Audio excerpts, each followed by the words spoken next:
الحمدللہ رب العالمین والصلاة والسلام علی سید الانبیاء والمرسلین اما بعد فاعوذ باللہ من الشیطان الرجیم بسم اللہ الرحمن الرحیم۔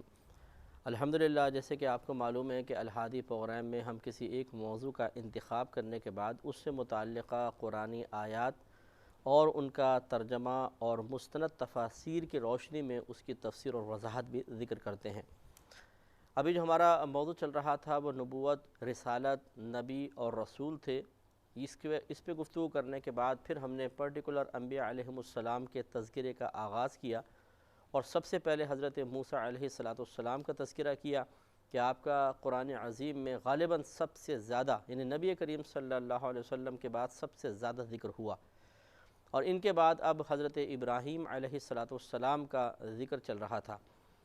تو اس میں ابراہیم علیہ السلام کے بارے میں بھی اللہ تبارک و تعالی نے مختلف طریقے سے آیات کو ذکر کیا، جن میں بکثرت آپ کے تبلیغ دین کے واقعات کو بھی بیان کیا گیا، اور وہ ہم نے آپ کے سامنے پیش کیے۔ اب حضرت لوط علیہ السلام، ان پر انشاءاللہ تفصیلی کلام تو جب آپ کا ذکر آئے گا تو میں وہاں پر کروں گا، لیکن جیسے کہ پچھلے پروگرام میں بھی آپ نے سنا تھا کہ جب ابراہیم علیہ السلام اپنی قوم سے ایک طرح سے مایوس ہوئے کہ فی الحال یہ مجھ پر ایمان نہیں لا رہے ہیں، تو اللہ تبارک و تعالی کے حکم سے آپ نے وہاں سے ہجرت فرمائی اور ارض مقدسہ شام تشریف لائے۔ تو حضرت لوط علیہ السلام بھی آپ کے ساتھ ہی چل پڑے۔ تو ایک روایت کے مطابق کہا جاتا ہے کہ وہ آپ کے خالہ زاد بھائی تھے، چنانچہ انہوں نے آپ کے ساتھ ہجرت کی اور ارض مقدسہ شام میں تشریف لے آئے۔ پھر حضرت لوط علیہ السلام کو بھی ایک قوم پر مبعوث فرمایا گیا جس کو قوم لوط کہا جاتا ہے، اور حضرت لوط علیہ السلام نے وہاں تبلیغ کا آغاز کیا، اور اسی دور میں حضرت ابراہیم علیہ السلام بھی ہیں۔ تو حضرت لوط علیہ السلام کی قوم نے کچھ ایسے گناہ اختیار کیے کہ جن پر بار بار تنبیہ کے باوجود جب وہ باز نہ آئے تو اللہ تبارک و تعالی کی طرف سے نزول عذاب کا ارادہ ہوا۔ ارادہ تو ازلی ہی تھا، سمجھ لیں کہ اس ارادے کے صدور یا اس ارادے کے ظہور کا یا پریکٹیکل کا وقت آ گیا کہ ارادہ تھا اب اس کا پریکٹیکل عملی مظاہرہ ہو جائے۔ تو حضرت ابراہیم علیہ السلام کے پاس پہلے وہ فرشتے آئے کہ جو قوم لوط پر عذاب نازل کرنے والے تھے۔ قوم لوط کے بارے میں انشاءاللہ ہم پہلے آگے کر ہی دیں گے ذکر، لیکن تھوڑا سا یہاں پہ اس واقعے کے اعتبار سے ذکر کرنا بہت ضروری ہے کہ قوم لوط مردوں کے ساتھ گناہ کیا کرتے تھے۔ تو یہ فرشتے بھی خوبصورت مردوں اور لڑکوں کی شکل میں آئے اور پہلے حضرت ابراہیم علیہ السلام سے ملے۔ ابراہیم علیہ السلام نے ان کی ضیافت کا اہتمام کیا، لیکن انہوں نے کھانے کو ہاتھ نہ لگایا کیونکہ فرشتے کھاتے نہیں ہیں۔ تب ابراہیم علیہ السلام سمجھ گئے کہ یہ کچھ اور مقصد کے لیے آئے ہیں۔ پھر جب ان سے دریافت کیا، انہوں نے مقصد بیان کیا، تو حضرت ابراہیم علیہ السلام بہت ہی چونکہ رقیق القلب تھے، بہت مہربان تھے، کیونکہ ابراہیم کا معنی ہی مہربان باپ ہے، اور بہت زیادہ شفیق تھے۔ تو آپ کے اس شفقت کی بنا پر آپ کے دل میں نرمی پیدا ہوئی، اور آپ نے اللہ تبارک و تعالیٰ کی بارگاہ میں اس عذاب کو ٹالنے کی درخواست پیش کرنا چاہی، لیکن اللہ تبارک و تعالیٰ نے آپ کو اس سے روک دیا کیونکہ وہ فیصلہ ہو چکا تھا۔ ان تمام پہ انشاءاللہ ہم کلام کریں گے، لیکن پہلے یہ تھوڑا سا خلاصہ دیکھ لیں کہ یہ ابراہیم علیہ السلام کا ایک واقعہ یہاں قرآن عظیم میں 2-3 جگہ پر بیان کیا گیا ہے، وہ انشاءاللہ میں آپ کی خدمت میں عرض کرتا ہوں، اور پھر اس سے جو کچھ اس میں بیان کردہ نکات ہیں اس پر بھی انشاءاللہ تبصرہ کریں گے اور اس سے سیکھنے کی کوشش کریں گے۔ اللہ تبارک و تعالیٰ نے سورہ ہود میں ارشاد فرمایا، آیت نمبر 69 ہے کہ وَلَقَدْ جَاءَتْ رُسُلُنَا إِبْرَاهِيمَ بِالْبُشْرَى، اور ضرور بے شک آئے ہمارے رسول یعنی ہمارے قاصد ابراہیم کے پاس خوشخبری کے ساتھ، یعنی ہمارے کچھ قاصد ابراہیم کے پاس خوشخبری لے کر آئے۔ قالوا، انہوں نے کہا سلاماً، سلام۔ قال سلام، آپ نے بھی فرمایا سلام۔ فما لبث ان جاء بعجل حنیذ، پھر تھوڑی دیر یہ آپ ٹھہرے تھے کہ ایک بچھڑے کو آپ لے کر آئے جو بھنا ہوا تھا، یعنی کچھ دیر اپنے مہمانوں کو بٹھایا، اندر جا کر اپنی زوجہ سارہ رضی اللہ تعالی عنہا سے آپ نے فرمایا کہ آپ یہ کوئی کھانا وغیرہ لے کر آئیں، وہ کھانا لے کر آئیں۔ تو یہ بچڑا بھنا ہوا بچڑا لایا گیا۔ فلما رآ ایدیہم لا تصل الیہ، پھر جب ابراہیم علیہ السلام نے دیکھا کہ ان مہمانوں کے ہاتھ اس بچڑے تک نہیں پہنچ رہے ہیں، یعنی وہ کھانے کی طرف ہاتھ ہی نہیں بڑھاتے ہیں، تو نکرہم، تو آپ کے دل میں کھٹکا سا ہوا، وأوجس منہم خیفہ، اور آپ نے ان کی وجہ سے اپنے دل میں ایک خوف محسوس کیا۔ قالوا، انہوں نے کہا لا تخف، آپ خوفزدہ نہ ہوں، انا ارسلنا الی قوم لوط، بے شک ہم قوم لوط کی طرف بھیجے گئے ہیں۔ وامرأتہ قائمۃ، اور حضرت ابراہیم علیہ السلام کی زوجہ قریبی کھڑی تھیں، فضحکت، تو وہ مسکرا اٹھیں، فبشرناہا باسحاق، پھر ہم نے انہیں اس عورت کو بشارت دی اسحاق کی، ومن وراء اسحاق یعقوب، اور اسحاق کے بعد یعقوب کی بھی۔ قالت، تو وہ بولیں، یا ویلتا، ہے خرابی ہو، یعنی یا ویلتا یہ محاورتاً بولتے ہیں کہ ہے خرابی ہو، الد وانا عجوز، کیا مجھ سے بچہ پیدا ہوگا حالانکہ میں تو بوڑھی عورت ہوں، وہذا بعلی شیخا، اور میرے یہ شوہر یہ بھی بوڑھے ہیں، ان ھذا لشیء عجیب، بے شک یہ تو ایک بہت ہی عجیب و غریب بات ہے۔ قالوا، تو فرشتے بولے، اتعجبین من امر اللہ رحمۃ اللہ وبرکاتہ علیکم اہل البیت، وہ بولے کہ آپ تعجب کرتی ہیں اللہ تبارک و تعالیٰ کے معاملے پر، اللہ تعالیٰ کی رحمت اور اس کے برکات ہوں آپ پر اے گھر والو۔ انہ حمید مجید، بے شک وہ حمید ہے، یعنی جس کی تعریف کی گئی ہے، مجید بڑائیوں والا ہے، بزرگی والا ہے۔ فلما ذہب عن ابراہیم الروع، پھر جب ابراہیم علیہ السلام کے قلب سے ان کا ایک ڈر اور خوف جاتا رہا، وجاءتہ البشریٰ، اور ان کو خوشخبری بھی مل گئی، یجادلنا فی قوم لوط، تو وہ جھگڑا کرنے لگا ہم سے قوم لوط کے بارے میں۔ ان ابراہیم لحلیم اواہ منیب، بے شک ابراہیم لحلیم، ضرور تحمل مزاج تھے، اواہن، بہت زیادہ آہیں کرنے والے نرم دل تھے، منیب، رجوع رکھنے والے تھے، یعنی اللہ تعالیٰ کی طرف مائل ہونے والے تھے۔ یا ابراہیم اعرض عن ھذا، تو ہم نے کہا کہ اے ابراہیم اس سے آپ اعراض فرمائیے، یہ دعا نہ کیجیے، آپ اس سے اعراض فرمائیے، یعنی قوم لوط کے حق میں سفارش نہ کیجیے۔ انہ قد جاء امر ربک، بے شک آپ کے رب کا حکم تو آ چکا، یعنی فیصلہ ہو چکا۔ وَإِنَّهُمْ آتِيهِمْ عَذَابٌ غَيْرُ مردود، اور ان پر ایک ایسا عذاب آئے گا جو لوٹایا نہیں جائے گا۔ پھر عذاب نازل ہوا، اس کی تفصیل انشاءاللہ قوم لوط کے واقعے میں ہم ضرور عرض کریں گے۔ تو آپ دیکھیے اس میں اللہ تبارک و تعالیٰ نے جو کچھ بیان کیا اس پہ ہم تبصرہ کرتے ہیں تھوڑا سا، کہ پہلی بات تو یہ کہ وہ فرشتے انسانی شکل میں آئے تھے۔ اس سے معلوم ہوا کہ فرشتے ایک نوری مخلوق ہیں۔ نور اسے کہتے ہیں کہ جو بدن کثیف نہ رکھتا ہو، یعنی بدن کثیف اسے کہتے ہیں جو ٹھوس بدن ہو، کہ آپ اگر ہاتھ ڈالیں تو ہاتھ آر پار نہ ہو، چاہے آر پار نظر آ رہا ہو، جیسے شیشہ ہے کہ اس کے آر پار آپ شیشے کے دروازے سے آر پار دیکھ سکتے ہیں، لیکن جب آپ ہاتھ ڈالنے کی کوشش کرتے ہیں تو شیشہ آپ کے ہاتھ کی راہ میں رکاوٹ بن جاتا ہے۔ تو شیشہ جسم کثیف کہلائے گا، لطیف نہیں کہلائے گا۔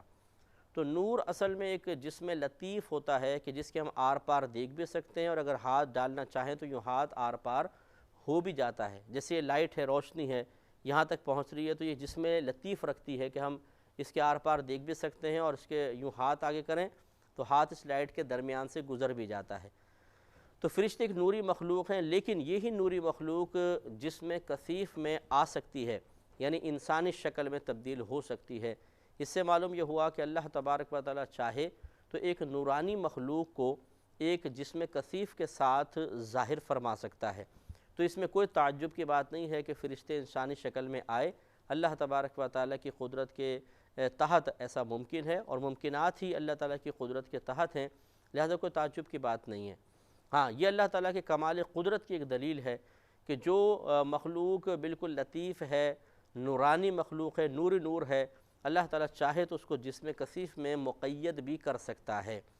اسی طریقے سے نبی کریم صلی اللہ علیہ وسلم کی جیسے فرمان عالی شان ہے کہ اللہ تبارک و تعالی نے سب سے پہلے تمہارے نبی کے نور کو پیدا فرمایا۔ تو اب اگر نبی کریم صلی اللہ علیہ وسلم کو اصل کے اعتبار سے صرف اس حدیث کی روشنی میں نور مان بھی لیا جائے تو آپ کا لباس بشریت میں تشریف لانا اس نورانیت کے منافی نہیں ہوگا۔ یعنی بعض اوقات ہمیں ڈاؤٹ محسوس ہوتا ہے، اس میں تو کسی کا انکار نہیں کہ ہر نبی بشر ضرور ہیں، اگر کوئی نبی کی بشریت کا انکار کر دے تو وہ کافر ہو جائے گا۔ لیکن اب یہ کہنا کہ جی بشر ایک جسم کثیف رکھنے والا ہوتا ہے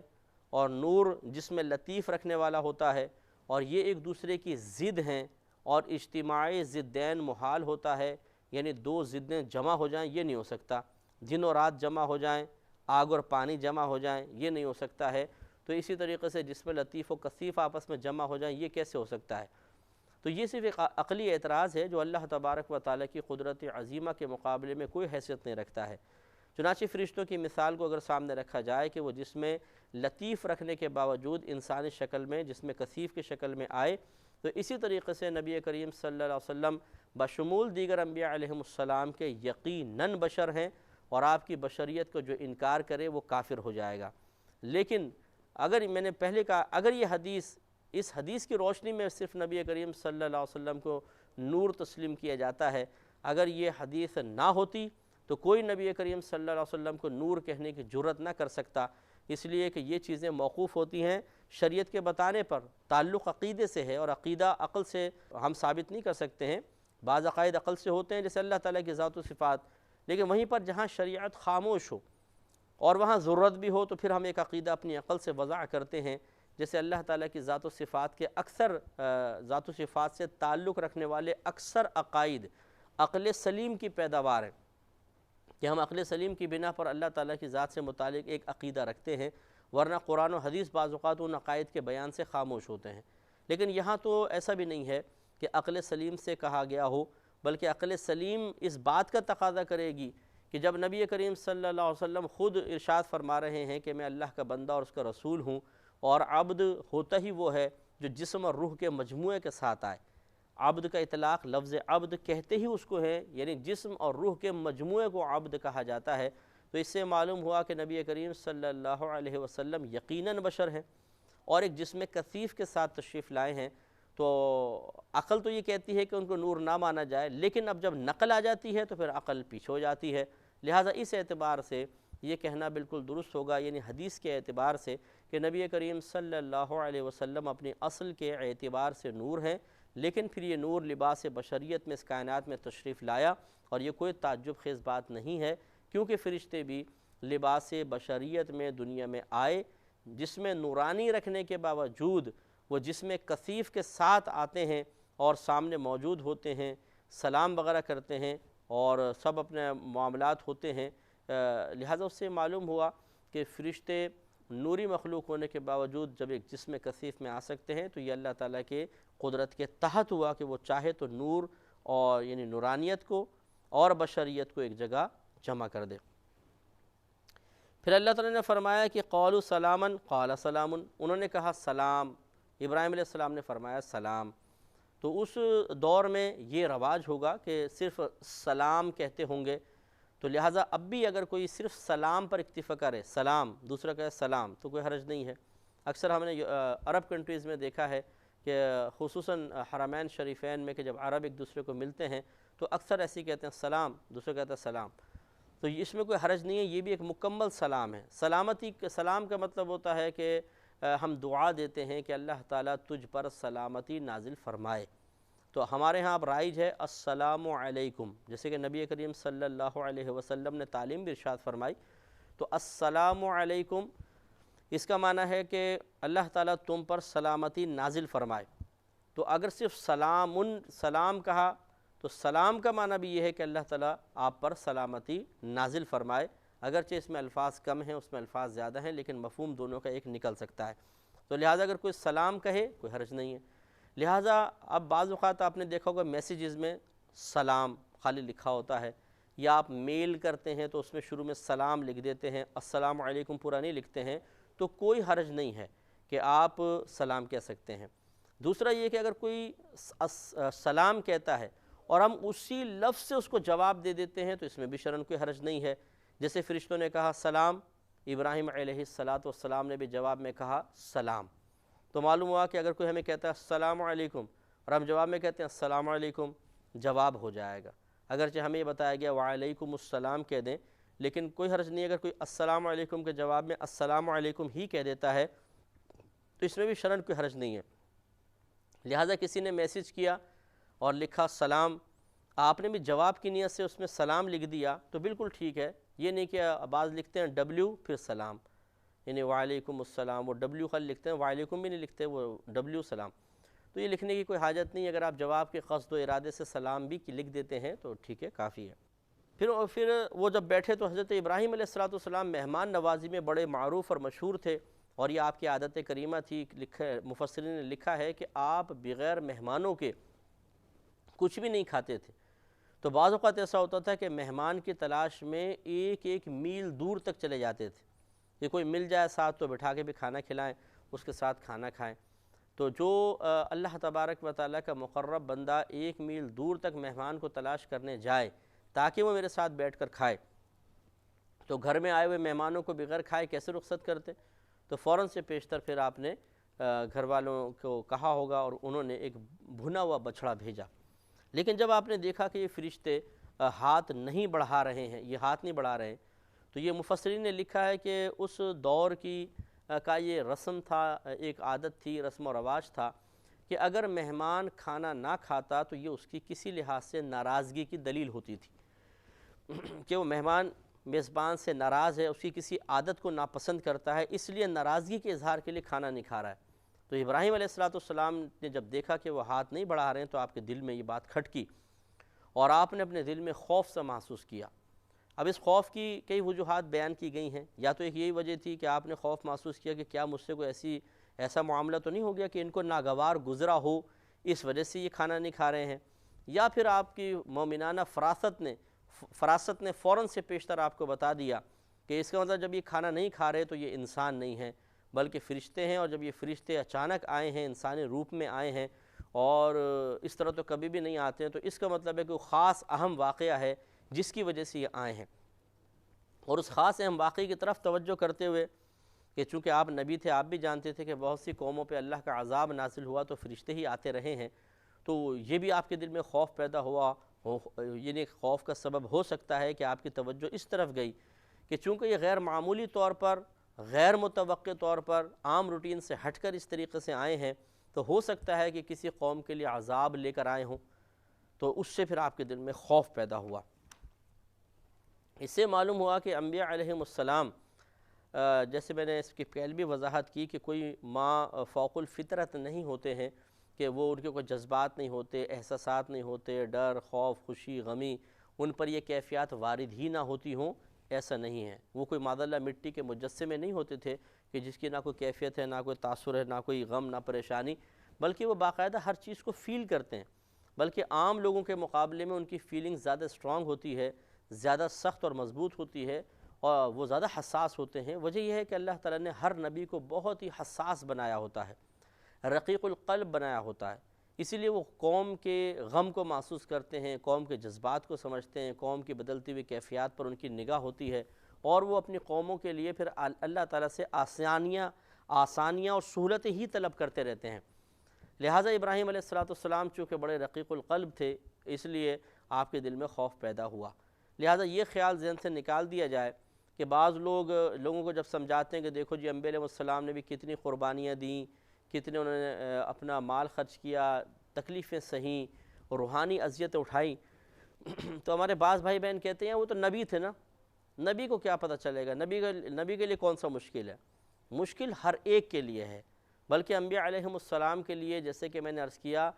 زیادہ مشکل ہے،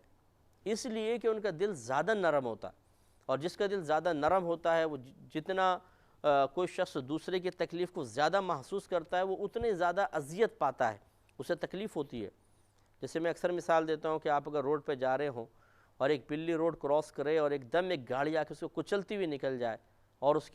کا دماغ پھٹ جائے، آنکھیں باہر نکل آئیں، آنتیں باہر آ جائیں، اور وہ تڑپ رہی ہو، ہاتھ پاؤں چلا رہی ہو، تو اب مختلف قسم کے لوگ ہوتے ہیں، کوئی تو دیکھ کر ایسے نکل جائے گا، اور کسی کا دل ایک دم مغموم ہو جائے گا اور شاید وہ رو بھی پڑے. تو اس لیے جو رقیق القلب ہوتا ہے وہ اس قسم کے واقعات کو دیکھ کر زیادہ فیل کرتا ہے. انبیاء علیہ السلام کی فیلنگ بھی اسی قسم کی ہوتی ہے. لہٰذا انہیں یہ نہ سمجھا جائے کہ ان پر کسی چیز کا اثر ہی نہیں ہوتا تھا. اللہ تعالیٰ سے دعا ہے کہ جو کچھ سنا اس پر عمل پیرا ہونے کی، اسے یاد رکھنے کی توفیق عطا فرمایا.